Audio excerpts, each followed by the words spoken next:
നിങ്ങളുടെ സ്വന്തം മിഥിലാമിസാണ്. മക്കളെ നമ്മൾ കെമിസ്ട്രി അടിപൊളിയായിട്ട് പഠിച്ചുകൊണ്ടിരിക്കുകയാണ് അല്ലേ. നമ്മുടെ ഫസ്റ്റ് ചാപ്റ്ററാണ് മാറ്റർ ഇന്നർ സറൗണ്ടിങ് എന്ന് പറയുന്നത്. ഇത് വളരെ ഇമ്പോർട്ടൻ്റ് ആയിട്ടുള്ള ചാപ്റ്ററാണ്. ഇനി എൻ്റെ കുട്ടികൾ പഠിക്കാൻ പോകുന്ന കാര്യങ്ങളുടെയൊക്കെ ബേസ് ഇരിക്കുന്ന ചാപ്റ്റർ കൂടിയാണ്. അതുകൊണ്ട് തന്നെ ഒരുപാട് MCQs വരാനുള്ള സാധ്യതയുള്ള ഒരു ചാപ്റ്റർ കൂടിയാണ് കേട്ടോ. അപ്പോൾ ഇന്നത്തെ വീഡിയോയിൽ നമ്മൾ ഡിസ്കസ് ചെയ്യാൻ പോകുന്നത് മാറ്റർ ഇന്നർ സറൗണ്ടിങ്സ് എന്ന് പറയുന്ന ചാപ്റ്ററിലെ കുറച്ച് ഇമ്പോർട്ടൻ്റ് ആയിട്ടുള്ള MCQs which means multiple choice questions ആണ്. നിങ്ങൾക്കറിയാം ഒരുപാട് മാർക്കിന് ക്വസ്റ്റ്യൻ വരുന്ന ഏരിയ ആണ് അല്ലേ മക്കളെ. അപ്പോൾ ദാ ഈ വീഡിയോ നമ്മുടെ ചാനലൊക്കെ ആദ്യമായിട്ട് കാണുന്നവരാണെങ്കിൽ തീർച്ചയായിട്ടും നിങ്ങൾ ലൈക്ക് ചെയ്യാനും ഷെയർ ചെയ്യാനും സബ്സ്ക്രൈബ് ചെയ്യാനും മറക്കരുത്. വേറെ ഒന്നിനു വേണ്ടിയിട്ടല്ല, ഇതേപോലെയുള്ള ഓരോ വീഡിയോസ് എൻ്റെ കുട്ടികൾക്ക് കിട്ടുമ്പോഴും അത് കറക്റ്റായിട്ട് നിങ്ങളുടെ കയ്യിലേക്ക് വരണം, അതിന് വേണ്ടിയിട്ടാണ്. ഓക്കെ, അപ്പോൾ അങ്ങനെയാണെങ്കിൽ നമുക്ക് തുടങ്ങാം. അപ്പോൾ ഒന്നാമത്തെ ക്വസ്റ്റ്യൻ എന്ന് പറയുന്നത് എന്താ? Carbon dioxide can be easily liquefied and even solidified because. Carbon ഡൈ ഓക്സൈഡിനെ നമുക്ക് ഈസി ആയിട്ട് ലിക്വിഫൈ ചെയ്യാൻ പറ്റും. അതായത് കാർബൺ ഡൈ ഓക്സൈഡ് എന്ന് പറയുന്ന ഒരു ഗ്യാസ് ആണ് അല്ലേ, അതിനെ ഈസിയായിട്ട് ലിക്വിഡ് ആക്കാം. ഇനി വേണമെങ്കിൽ നമുക്കതിനെ സോളിഡ് ആക്കാനും പറ്റും അല്ലേ. നമ്മൾ പഠിച്ചിട്ടുണ്ട് ഡ്രൈ ഐസ് എന്നൊക്കെ വിളിക്കുന്നത് ഈ സോളിഡ് കാർബൺ ഡൈ ഓക്സൈഡിനെയാണ് എന്ന് പഠിച്ചിട്ടുണ്ട് അല്ലേ. അപ്പോൾ അത് എന്തുകൊണ്ടാണ് അങ്ങനെ ചെയ്യാനായിട്ട് സാധിക്കുന്നത് എന്നാണ്. അപ്പം നമുക്കറിയാം കാർബൺ ഡൈ ഓക്സൈഡ് എന്ന് പറയുന്നത് ബേസിക്കലി ഒരു ഗ്യാസ് ആണ്. അപ്പോൾ ഒരു ഗ്യാസസ് എടുത്തു കഴിഞ്ഞാൽ ആ ഗ്യാസിനുള്ളിലുള്ള പാർട്ടിക്കിൾസ് എടുത്താൽ എങ്ങനെയിരിക്കാം? നമ്മുടെ ഗ്യാസ് എടുത്താൽ ഇങ്ങനെ പാർട്ടിക്കിൾസ് ഇരിക്കുക അല്ലേ. പാർട്ടിക്കിൾസ് തമ്മിലുള്ള ഡിസ്റ്റൻസ് എന്ന് പറയുന്നത് വളരെ കൂടുതലാണ്. അതുകൊണ്ട് തന്നെ അവിടെയുള്ള force of attraction is very weak. Force of attraction വളരെ കുറവാണ്. സോ പാർട്ടിക്കിൾസിന് ഈസി ആയിട്ട് മൂവ് ചെയ്യാൻ സാധിക്കും. കൈനറ്റിക് എനർജി കൂടുതലാണ്. ഇനി അതേപോലെ തന്നെ ഈ പാർട്ടിക്കിൾസിൻ്റെ ഇടയ്ക്ക് ഇത്രയധികം ഡിസ്റ്റൻസ് ഉള്ളത് കൊണ്ട് നമുക്ക് എന്ത് ചെയ്യാം? ഈസി ആയിട്ട് ഇവരെ കംപ്രസ് ചെയ്യാനായിട്ട് സാധിക്കും. ശരിയല്ലേ? അപ്പോൾ നമുക്ക് പറയാം കാർബൺ ഡൈ ഓക്സൈഡ് എന്ന് പറയുന്നത് അതിന് ഒരു വീക്ക് ഫോഴ്സസ് ഓഫ് അട്രാക്ഷൻ ആണ്. പാർട്ടിക്കിൾസ് വളരെ ദൂരത്താണ്. അതുകൊണ്ട് തന്നെ നമുക്ക് അവരെ ഈസി ആയിട്ട് കംപ്രസ് ചെയ്യാനായിട്ട് സാധിക്കും. സോ ഇത് ഏതാണ് ഓപ്ഷൻ വരിക? It has more intermolecular space. അത് കറക്റ്റ് ആണല്ലേ. It is present in it has weak forces of attraction. It has comparatively more forces of attraction than other gases. എന്താണ് റീസൺ എന്ന് പറയുന്നത്? ഇതിൻ്റെ പ്രോപ്പർ ആയിട്ടുള്ള കറക്റ്റ് ആയിട്ടുള്ള റീസൺ എന്ന് പറയുന്നത് പാർട്ടിക്കിൾസ് തമ്മിലുള്ള ഡിസ്റ്റൻസ് വളരെ കൂടുതലാണ്. അതുകൊണ്ട് തന്നെ അതിൻ്റെ ഫോഴ്സസ് ഓഫ് അട്രാക്ഷൻ വളരെ വീക്കാണ്. അപ്പോൾ സോ നമുക്ക് എന്ത് ചെയ്യാം?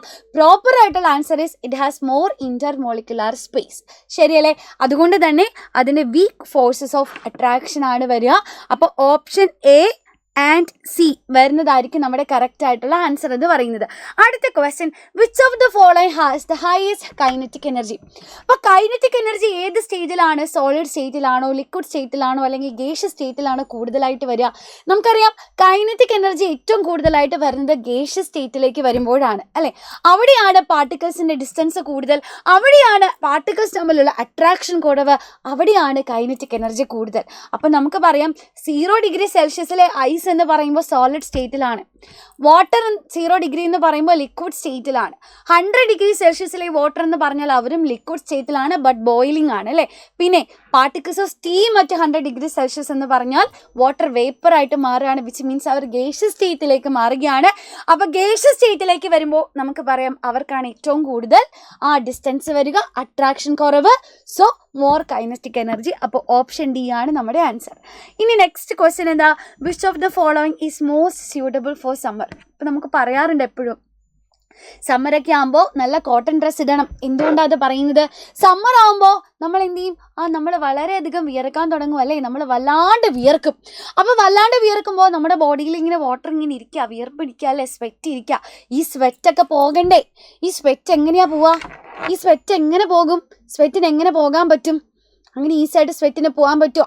നമുക്കറിയാലേ ഇവാപ്പറേഷൻ വഴിയാണ് ഈ സ്വെറ്റൊക്കെ റിമൂവ് ചെയ്യുക. അപ്പോൾ ഇവാപ്പറേഷൻ ചെയ്യുമ്പോൾ നമ്മുടെ ബോഡിയിലുള്ള വാട്ടർ എന്താ ചെയ്യുക മക്കളെ? ഗ്യാസായിട്ട് പുറത്തേക്ക് പോകും അല്ലേ. വാട്ടർ വേപ്പറായിട്ട് പുറത്തേക്ക് പോകണം. അങ്ങനെ പോകണമെങ്കിൽ നമ്മൾ നല്ല ഇഴയകൽച്ചയുള്ള ഡ്രസ്സ് ഇടണം. അതെപ്പോഴും കോട്ടൺ ആയിരിക്കും. ഓക്കെ, ഇനി അടുത്ത question, the colours of vapours formed on sublimation of iodine. അയഡിൻ്റെ സബ്ലിമേഷൻ നടക്കുമ്പോൾ എന്ത് കളറിലുള്ള എന്ത് കളറിലുള്ള വേപ്പേഴ്സ് ആണ് ഫോം ചെയ്യുക? അയഡിൻ്റെ നടക്കുമ്പോൾ നല്ല പർപ്പിൾ കളർ അല്ലെങ്കിൽ നല്ല വയലറ്റ് കളറിലുള്ള വേപ്പേഴ്സ് ആണ് എപ്പോഴും ഫോം ചെയ്യുക. അപ്പോൾ എന്താ സബ്ലിമേഷൻ എന്ന് പറഞ്ഞാൽ? ഒരു സോളിഡ് സബ്സ്റ്റൻസ് ഡയറക്റ്റ് ആയിട്ട് ഗ്യാസ് ആയിട്ട് മാറുന്നു. അതിനെയാണ് നമ്മൾ സബ്ലിമേഷൻ എന്ന് പറയുക.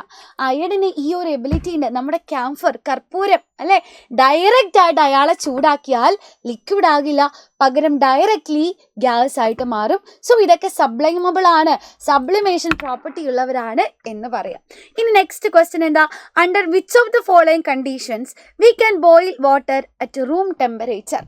മക്കളെ, എപ്പോഴാണ് ഒരാൾ ബോയിൽ ചെയ്യുക? നമുക്ക് പറയാം അല്ലേ, ആ വേപ്പർ പ്രഷർ അറ്റ്മോസ്ഫിയറിക് പ്രഷറിനോട് ഈക്വൽ ആകുമ്പോൾ നമ്മുടെ ചൂടിങ്ങനെ കൂടും അല്ലേ. ഇപ്പം മിസ് ഇവിടെ ബീക്കറിൽ കുറച്ച് വെള്ളം എടുത്ത് വെച്ചിട്ടുണ്ട്. ഈ വെള്ളം എന്താ ചെയ്യുക? നമ്മൾ ഈ വെള്ളത്തെ ഹീറ്റ് ചെയ്യും. നമ്മളിങ്ങനെ ഹീറ്റ് ചെയ്യുമ്പോൾ ഇത് വേപ്പേഴ്സായിട്ട് മാറാൻ തുടങ്ങും. ഈ വേപ്പേഴ്സ് എന്ത് ചെയ്യുന്നുണ്ട്? ഒരു പ്രഷർ എക്സേർട്ട് ചെയ്യുന്നുണ്ട്. വേപ്പർ എന്ന് പറഞ്ഞാൽ മോളിക്യൂൾസ് തന്നെയാണ് അല്ലേ. ഈ മോളിക്യൂൾസ് എന്ത് ചെയ്യും? തമ്മിൽ കൊളൈഡ് ചെയ്യും. ഈ കണ്ടെയ്നറൊക്കെ ആയിട്ട് കൊളൈഡ് ചെയ്യും. അങ്ങ് ഒരു വേപ്പർ പ്രഷർ അവർ എക്സേർട്ട് ചെയ്യുന്നുണ്ട്. ഈ വേപ്പർ പ്രഷർ എപ്പോഴാണോ നമ്മുടെ അറ്റ്മോസ്ഫിയറിക് പ്രഷറിനോട് ഈക്വൽ ആകുന്നത്, വേപ്പർ പ്രഷർ ഏത് ടെമ്പറേച്ചറിലാണോ അറ്റ്മോസ്ഫിയറിക് പ്രഷറിനോട് ഈക്വൽ ആകുന്നത്, ആ ടെമ്പറേച്ചറിലാണ് അവർ ബോയിൽ ചെയ്യുക. അതുകൊണ്ടാണ് ആ ടെമ്പറേച്ചറിനെ നമ്മൾ ബോയിലിംഗ് പോയിന്റ് എന്ന് വിളിക്കുന്നത്. നമ്മുടെ വാട്ടർ എടുത്താൽ നമുക്കറിയാം, നമ്മുടെ അറ്റ്മോസ്ഫിയറിക് പ്രഷർ എന്ന് പറയുന്നത് 180 m ആണ് അല്ലേ, 1 atmosphere ആണ്. അപ്പോൾ വാട്ടറിൻ്റെ വേപ്പർ പ്രഷർ അറ്റ്മോസ്ഫിയറിക് പ്രഷർ ആയിട്ടുള്ള ഈ 180 m ഈക്വൽ ആകുന്നത് 100 degree Celsius. ഓക്കെ, അതുകൊണ്ടാണ് നമ്മൾ പറയുക 100 degree Celsius വാട്ടർ ബോയിൽ ചെയ്യുന്നതെന്ന്. അപ്പോൾ ഇതിൻ്റെ ഓപ്ഷൻ ഏതാണ്? ഓപ്ഷൻ ഡി, അറ്റ്മോസ്ഫിയറിക് പ്രഷർ ആയിരിക്കും. Next question, which of the following does not effect the rate of evaporation? Evaporation എന്ന് പറഞ്ഞാൽ എന്താ? ഏതൊരു ലിക്വിഡും എന്ത് ചെയ്യാം മക്കളെ? Under the boiling point, below their boiling point, അവരുടെ ബോയിലിംഗ് പോയിന്റിന് താഴെയുള്ള ഒരു ടെമ്പറേച്ചറിൽ വെച്ചിട്ട് എന്താ അവർക്ക് സംഭവിക്കുന്നത്? ബോയിലിംഗ് പോയിന്റിന് താഴെയുള്ള ഒരു ടെമ്പറേച്ചറിൽ വെച്ചിട്ട് അവർ ഗ്യാസ് ആയിട്ട് മാറുന്നു അല്ലേ, ഗ്യാസ് ആയിട്ട് മാറുന്നു. അതിനെയാണ് നമ്മൾ ഇവാപ്പറേഷൻ എന്ന് പറയുന്നത്. അപ്പോൾ ഇവാപ്പറേഷൻ എടുത്തു കഴിഞ്ഞാൽ അതിനെ എഫക്റ്റ് ചെയ്യുന്ന ഒരുപാട് ഫാക്ടർ ഉണ്ട്. ഒന്ന് ടെമ്പറേച്ചർ അല്ലേ, ടെമ്പറേച്ചർ കൂടുമ്പോൾ ഇവാപ്പറേഷൻ്റെ റേറ്റ് കൂടും. പിന്നെ സർഫസ് ഏരിയ കൂടുമ്പോൾ കൂടുതൽ മോളിക്യൂൾസിന് ഗേഷ്യസ് സ്റ്റേറ്റിലേക്ക് എസ്കേപ്പ് ചെയ്യാം, അപ്പോൾ ഇവാപ്പറേഷൻ കൂടും. പിന്നെ വിൻഡ് സ്പീഡ് അല്ലേ, കാറ്റ് കൂടുതലാണെങ്കിൽ ഇവാപ്പറേഷൻ്റെ റേറ്റ് കൂടുതലായിരിക്കും. ഇനി അങ്ങനെയാണെങ്കിൽ അതൊന്നും അല്ലാത്ത വേറൊരാളുണ്ട്, ഇൻസോളബിൾ ഹെവി ഇംപ്യൂരിറ്റീസ് അല്ലേ, അതും ഇവാപ്പറേഷനുമായിട്ട് ഒരു ബന്ധവുമില്ല. അപ്പം എഫക്റ്റ് ചെയ്യാത്തത് ആരാണ്? ഇൻസോളബിൾ ഹെവി ഇംപ്യൂരിറ്റീസ് ആയിരിക്കും. റെഡി? ഇനി അടുത്ത question, kinetic energy of a molecule is directly proportional to dash. Kinetic energy ആരെ ഡിപ്പെൻഡ് ചെയ്യുന്നത്? നമ്മൾ പഠിച്ചിട്ടുണ്ട്, സോളിഡ് സ്റ്റേറ്റിൽ കൈനറ്റിക് എനർജി ഭയങ്കര കുറവാണ്. സോളിഡ്സിനെ ഹീറ്റ് ചെയ്താൽ, ചൂട് കൊടുത്താൽ, ടെമ്പറേച്ചർ കൊടുത്താൽ അവർ ലിക്വിഡ് ആകും. ലിക്വിഡ് സ്റ്റേറ്റിലേക്ക് വരുമ്പോൾ കൈനറ്റിക് എനർജി കൂടി. ഇനി ലിക്വിഡ്സിനെ വീണ്ടും ഹീറ്റ് ചെയ്താൽ അവർ ഗ്യാസസ് ആവും. ഗ്യാസ് സ്റ്റേറ്റിലേക്ക് വരുമ്പോൾ വീണ്ടും കൈനറ്റിക് എനർജി കൂടി. ശരിയല്ലേ? അപ്പം ടെമ്പറേച്ചർ കൂടുമ്പോൾ കൈനറ്റിക് എനർജി കൂടും. അപ്പം നമുക്ക് പറയാം kinetic energy is directly proportional to temperature എന്ന് പറയാം.